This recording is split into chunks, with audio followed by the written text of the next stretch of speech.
Hi, this is Paul Anderson. Welcome to the 8th episode of Educational Screencasts. Today we're going to look at a website called Ning. Ning was, I think, one of the creators of Ning was Mark Andreessen, who did like Mosaic and kind of invented the internet a little bit.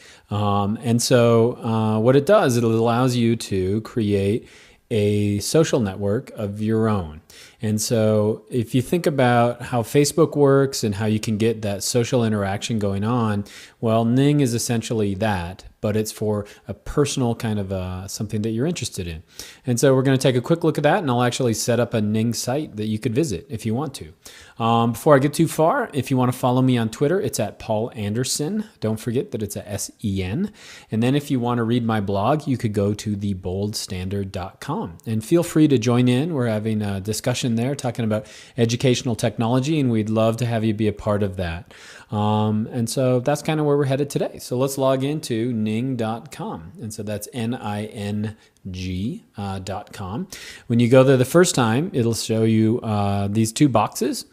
You can name your social network, pick an address. It's got some really, the number of social networks on Ning is growing, I would imagine, just hugely, exponentially every day. You've got really details, so we could learn about cricket, or we could learn about Enrique Iglesias, which I don't know, but we could join a group on him. In my class, I don't use Ning, but I know a lot of teachers are starting to do that. And the reason I don't use Ning in my classroom is because I use Moodle, which kind of serves that purpose. Nice thing about both of these is that you can make it private if you want to, and so you don't have to worry about other people coming in. So it's kind of up to you. But that's kind of what Ning is. When have I used it?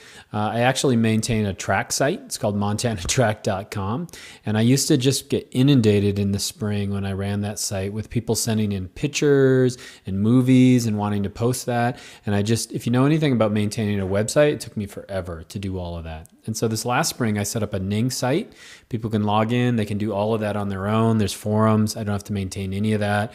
And it saved me a ton of time. And so we'll start the watch, but it's not going to take me long to set up a website. You'll see how quick it goes. And so if you haven't signed up, you could just put in the name of your network right here. I've actually signed up for an account with Ning, and so I'm going to put in my information, and I'm going to log into Ning. And so since I already have an account, I can go over here and create my own account. So here's that Montana Track one I was talking about just a second ago. So let's create our own network. This is the same two dialog boxes you had on that first page when you log into Ning. And so we're going to call this Educational Screencasts. And we'll hopefully, I don't know if this has been taken yet, but we'll try to be educationalscreencasts.ning.com. And we'll create our own network. So it worked. Nobody has that, and we've actually already created a network, and so it's not very hard to do. We could make it public or private. I want this to be public because I want anybody to be able to come in. So tagline, educational screencasts of effective technology. And we could save the description. We can do that later. Technology, maybe. We want screencasts to be on there. We want maybe my name to be part of this so people could search for that. It's English, and then we'll select the country of the United States, and then we will click forward. So now we go to the next page, and this is what makes Ning really super easy.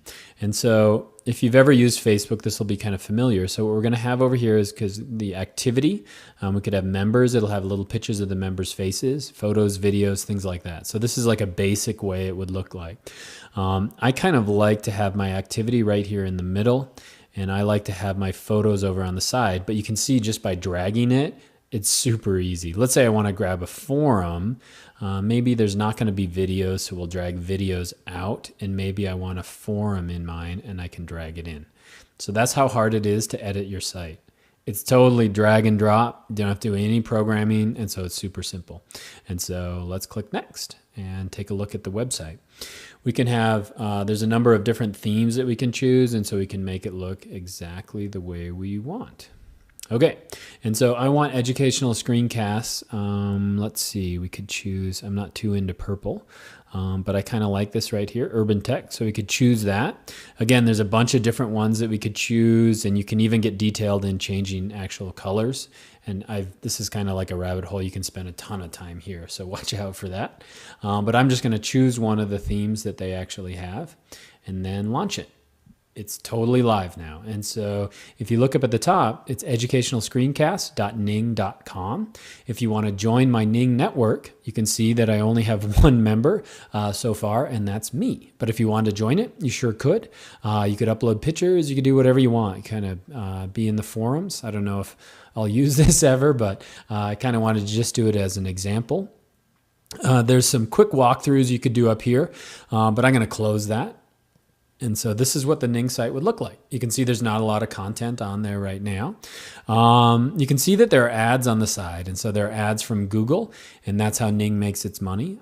If you want to, you can pay.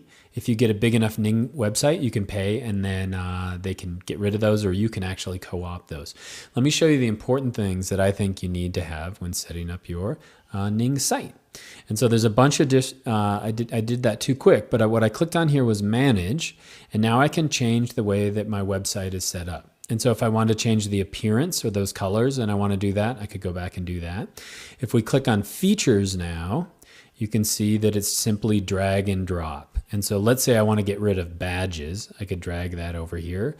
But let's say I want to have a thing where it has birthdays. I could simply drag that in right here and click save. And if we go back to let's go back to our main page for a second, you can see that it's already made those changes. And if somebody's on the website, it would just totally change. And it's even updated a little bit of activity on here, which is kind of cool. Okay, let's go to the other things that I think are important when you're setting up, the first things that I do whenever I'm setting up a Ning website. First thing you want to do is under network information. So you could see that I didn't have a good description. I could go back and change that. Another thing you want to change is that you want to change the icon. And so I could find an icon. Let me find one because I actually have an educational screencast one. Where are you? You can see that I'm not too organized here. So let's add that. And then I'll click on save, and then it will add an icon that will go to the educational screencast. And you can see that now we've got that icon that's sitting right there. Let's go to manage again. The other big thing that I really think you want to set up, and again, this is just totally my personal preference. If I go to feature controls, which is right here, there's some other things that you can actually change. And so if you want to like approve things before they get posted on here, this is where you'd actually do it. But one thing that I think is really important is I require all new members to add a profile photo. And the reason why is that for me, it's nice to have the members on one side and then all their pictures. And if you don't click this box, require new members to add a photo, they'll just start logging in. They don't have to upload a photo. And then your website, instead of kind of having that personality where everybody's got a picture and everybody has their own page, kind of loses some of that. And so they get this generic icon. And again, that's just my preference, but I think it makes your website a little more personable. We could look at members, you could look at photos. All of this is pretty self-explanatory. If I want to add photos, really simple to upload photos or videos. If you've ever uploaded photos to Flickr or uploaded videos to YouTube, super simple, really easy to do that. And it's just simple drag and drop. But one more thing I wanted to show you is this. The neat thing about Ning is that I get now my own page. And so this is my own page within this. And so I can change however I want it to look by clicking on settings here. So if I want to change the background of my own page or make a blog on my own page or do something like that, I can personalize it. And that's a really nice touch as far as Ning goes. And so what do you got? It's a social network, but it's your own personal social network. And all you have to do is give people that address and they can log in. And I'll check back in a week or so, and we'll see if anybody comes. So that's Ning, and I hope that makes sense. Hope it wasn't too fast. And give me feedback if you like Ning or if you like the screencast. I'd love to hear from you. Thanks.